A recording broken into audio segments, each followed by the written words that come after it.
عمران خان د اشرف غنی ازار څنګه وواهه جزئیات ویډیو کې وګورئ او چینل هم سبسکرایب کړئ. سلام درنو لیدونکو، ستړي مشئ. عمران خان او میرمن یې په 14 کاله بند محکوم شول. د پاکستان پخوانی صدر اعظم عمران خان او د هغه میرمن بشرا بیبي د چهارشنبې پر جنوري 18 سلواغۍ 19 د فساد په یوه قضیه کې په 14 کاله بند محکوم شول. عمران خان او د هغه میرمن بشرا بیبي د عمران خان په واکمنۍ کې د سوغاتونو ترلاسه کولو په تړاو قضیه کې په فساد تورنه شوي دي. لا د یوه ورځ وړاندې عمران خان د محرم دولتي اسنادو د افشا کولو په قضیه کې په 10 کاله بند محکوم شوی و. عمران خان او میرمن ته یې دا سزا په داسې حال کې ورکړل شوې چې په پاکستان کې عمومي ټاکنو ته یوه اونۍ پاتې ده او په دغو ټاکنو کې د هغه د تحریک انصاف ګوند ګډون محدود شوی دی. دا ګوند یوه ویان رسنیو ته وویل زموږ د قضایي سیستم په تاریخ کې یوه بله غمجنه ورځ ده چې دغه سیستم له منځه وړل کیږي. دا سمدلاسه څرګنده نه ده چې آیا د عمران خان د قید دا دوه سزاوې به په پرله پسې ډول او یا په ورته وخت کې پر مخ وړل کیږي.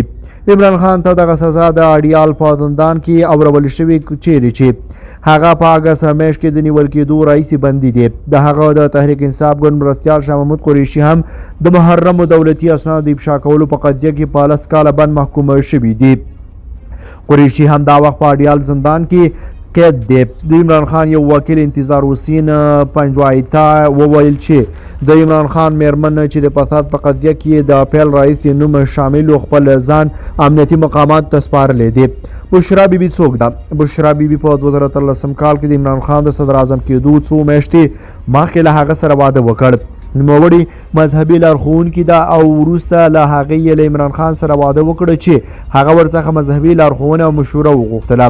بشرا بیبي حجاب اغوندي او په عامه محضر کې ډیره نه څرګندېږي. ټاکل شوې ده چې د پنجشنبې په ورځ 120 میلیونه پاکستانیان د دغه هیواد په ټاکنو کې برخه واخلي. که څه هم د عمران خان ګوند په دغه ټاکنو کې څنډې ته شوی خو د انتخاباتي مبارزې او بحثونو په منځ کې ځای لري. د سې شنبې په ورځ په بلوچستان کې د عمران خان د ګوند په یوه لاریون کې په چاودنه کې لږ تر لږه 4 کسان ووژل شول. عمران خان له 2013 څخه تر 2022 پورې صدر اعظم و.